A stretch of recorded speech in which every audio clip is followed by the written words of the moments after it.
सभी का स्वागत है। और आज का हमारा टॉपिक है AC टू DC कन्वर्टर बनाना।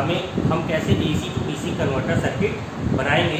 सबसे पहले हम इस सर्किट के बारे में समझेंगे कि इस सर्किट में जो कौन कौन से कंपोनेंट लगे होते हैं और उसकी वर्किंग क्या होती है। उसके बाद इस सर्किट को हम प्रोटियस में डिज़ाइन करेंगे और वहाँ पर हम उसको रन करा कर देखेंगे कि सर्किट कैसे करती है और इसके हर एक टर्मिनल पे कितना हमें वोल्टेज मिलता है।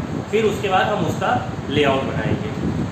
तो बेसिकली हमने AC to DC converter circuit इसलिए लिया है, हम कोई भी सर्किट उठा सकते थे डिज़ाइन के लिए, बट हमने इस सर्किट को इसलिए उठाया है कि हम कभी भी किसी भी प्रोजेक्ट को बनाते हैं या बनाना चाहते हैं तो वहाँ पर हमें AC to DC converter circuit की ज़रूरत पड़ती है, क्योंकि हमारे पास AC सोर्सेज तो सिंपली अवेलेबल होते हैं बट हमारे पास DC सप्लाई नहीं होती। वो या तो हमें वो बैटरी के थ्रू मिल सकती है और या तो हम उसको खुद बनाएं। और बैटरी भी अगर सपोज हमें 5 वोल्ट DC पावर सप्लाई चाहिए तो उसके लिए सिंपली आपको जल्दी बैटरी अवेलेबल नहीं मिलती है।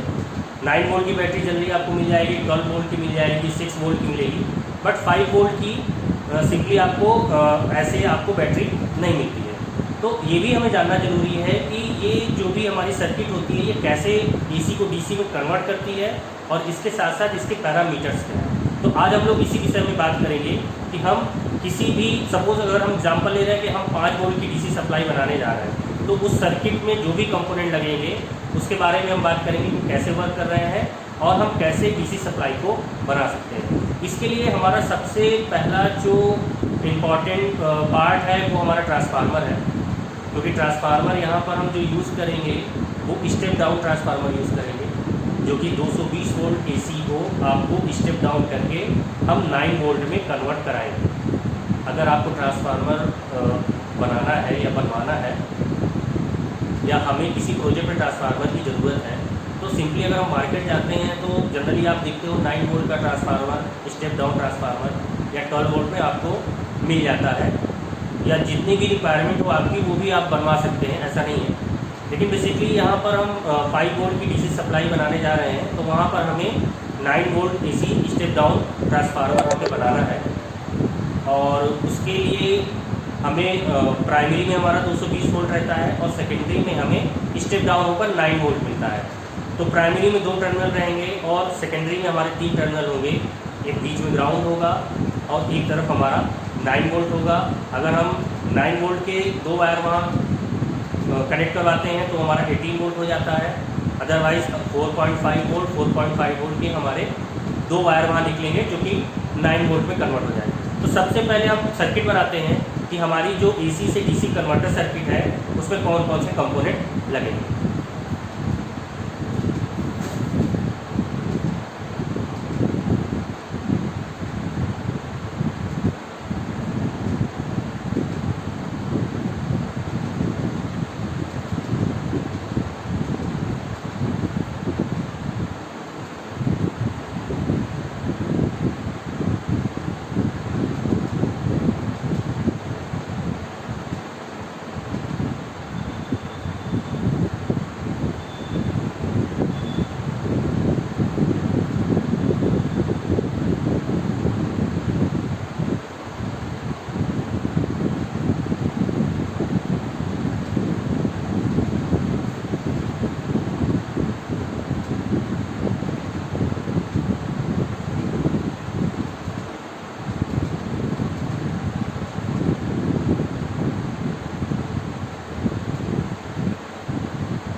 हमारी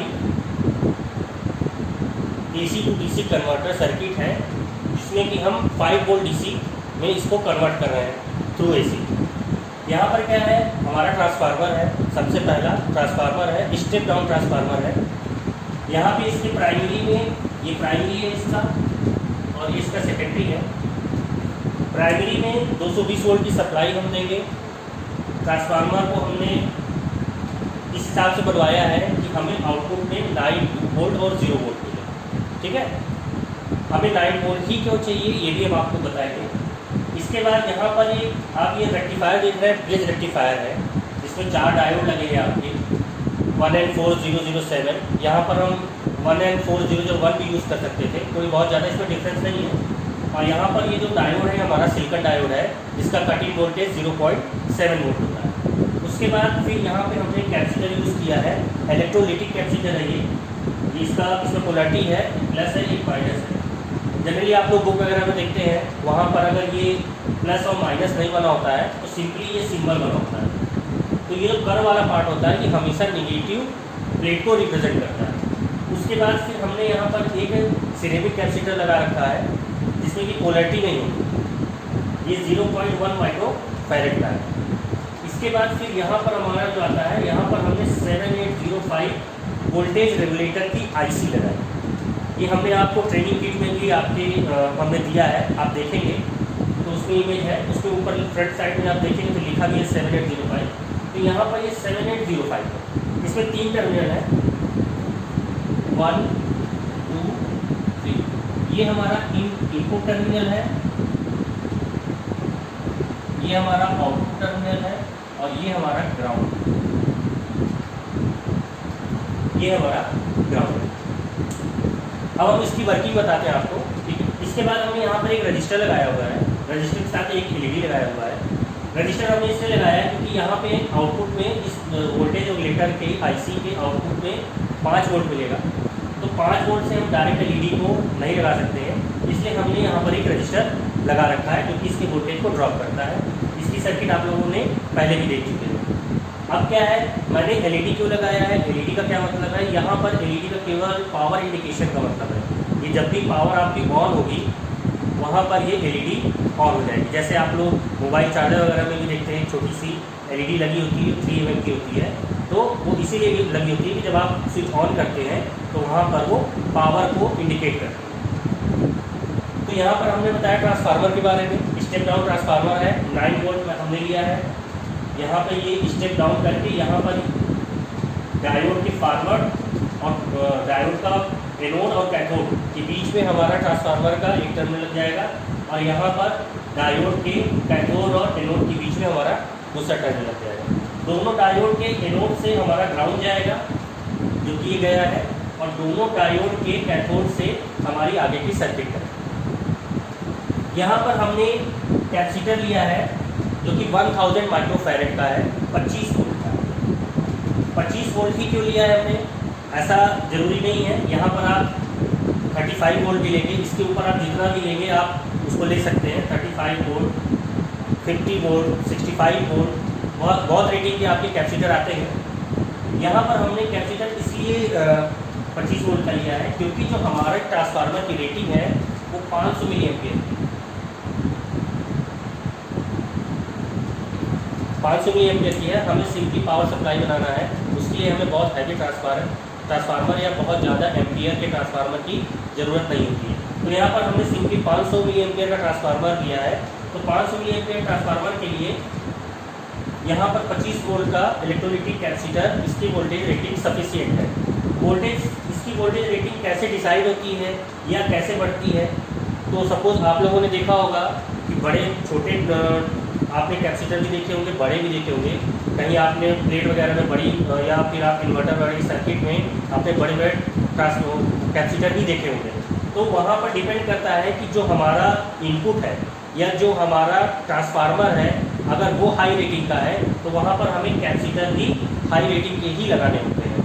अगर ये ट्रांसफार्मर हमारा 500 मिली एम्पियर का ना होकर अगर ये 3 एम्पियर का होता, 500 मिली एम्पियर का ना होकर अगर 3 एम्पियर का होता, तो यहाँ पर हम 25 वोल्ट का हम कैपेसिटर ना लगाते रेटिंग, यहाँ पर इसको हम करीब 60 वोल्ट या 65 वोल्ट का हम लगाते हैं। तो डिपेंड करता है, और कैपेसिटर की साइज़ भी डिपेंड करती है।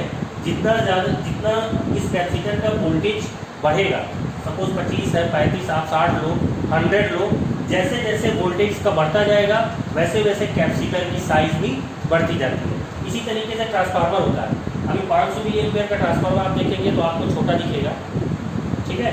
जब अगर आप इसी ट्रांसफार्मर को सेम रेटिंग का मतलब कि इनपुट पे हमने 220 वोल्ट और स्टेप डाउन होकर हमें 9 वोल्ट ही मिल रहा है, लेकिन वहाँ पर आप उसकी साइज़ देखेंगे, अगर वो 3 एम्पियर का है तो उसकी साइज़ काफ़ी बड़ी होगी। तो एम्पियर से डिपेंड करता है कंपोनेंट की साइज़। अगर ज़्यादा एम्पियर का आपका ट्रांसफार्मर है या ज़्यादा एम्पियर लोड पे आपको कंपोनेंट को यूज़ करना है तो वहाँ पर कंपोनेंट की साइज़ बढ़ती है। तो इस बात का आप हमेशा ध्यान रखें। दूसरी बात ये है कि यहाँ पर हमने डायोड यूज़ किया है 1N4007। ये रेक्टिफायर डायोड है क्योंकि हम यहाँ रेक्टिफिकेशन कर रहे हैं। यहाँ पर ये डायोड सिलिकॉन डायोड है जो कि इसका कटिंग वोल्टेज 0.7 वोल्ट है। तो हमारा ये कैपेसिटर हो गया। ये हमारा सिरेमिक कैपेसिटर है। सिरेमिक कैपेसिटर हमने इसलिए लिया है कि फिल्टरिंग में अगर ये कैपेसिटर, इस कैपेसिटर के थ्रू अगर थोड़े बहुत रिपल बचते हैं तो एक हल्के वैल्यू के कैपेसिटर के थ्रू हम उसको रिमूव कर सकते हैं। यहाँ पर आपका आता है 7805 वोल्टेज रेगुलेटर आईसी। ये वोल्टेज रेगुलेटर आईसी क्या काम करती है? ये आईसी इसके इनपुट पर यानी पिन नंबर 1 पर जितना भी पल्स डीसी वोल्टेज आता है वो इसको 05, ये जो इसका लास्ट का 2 फिगर दिया हुआ है, ये 05 ये 5 वोल्ट में कन्वर्ट कर देता है। सपोज अगर यहाँ पर 9 वोल्ट आ रहा है तो 9 वोल्ट को ये 5 वोल्ट में कन्वर्ट कर देगा। बट इस बात का ध्यान रखिए कि जब भी आप इनपुट देंगे इसके इनपुट पे 5 वोल्ट से कम नहीं होना चाहिए। अगर 5 वोल्ट से कम आएगा तो ये उसको रेगुलेट नहीं कर पाएगा। तो हमेशा इसके इनपुट पे 5 वोल्ट से अधिक वोल्ट होना चाहिए। तो ये हमारा 7805 है। इसी टाइप से 7809 भी आता है, 7812 भी आता है, 7824 भी आता है। इसमें लास्ट की जो डिजिट होती है वो इसके रेगुलेशन को रिप्रेजेंट करती है। अगर लास्ट की 2 डिजिट अगर यहाँ 09 है तो 9 वोल्ट आपको आउटपुट डीसी देगा, और अगर यहाँ 12 है यानी 12 है तो आपको 12 वोल्ट डीसी सप्लाई आउटपुट मिलेगा। और यहाँ पर अगर 24 वोल्ट है तो 24 है तो यहाँ पे आपको 24 वोल्ट आपको आउटपुट डीसी मिलेगी।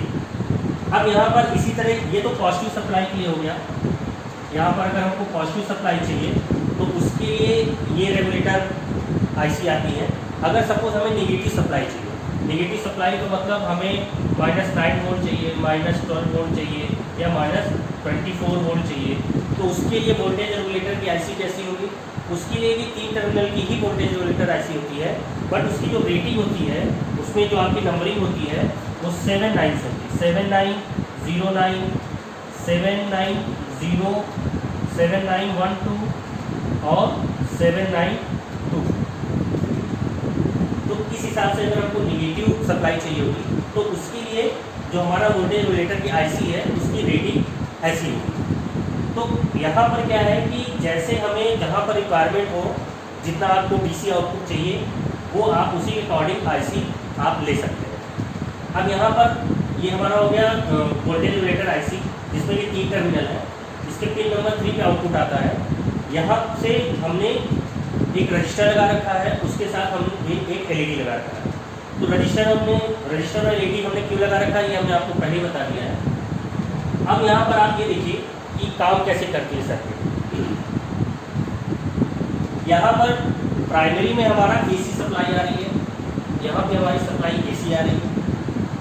सेकेंडरी में वही सप्लाई कम होकर 9 वोल्ट पे आई, बट है तो एसी, तो यहाँ पर भी हमारी एसी आ रही है।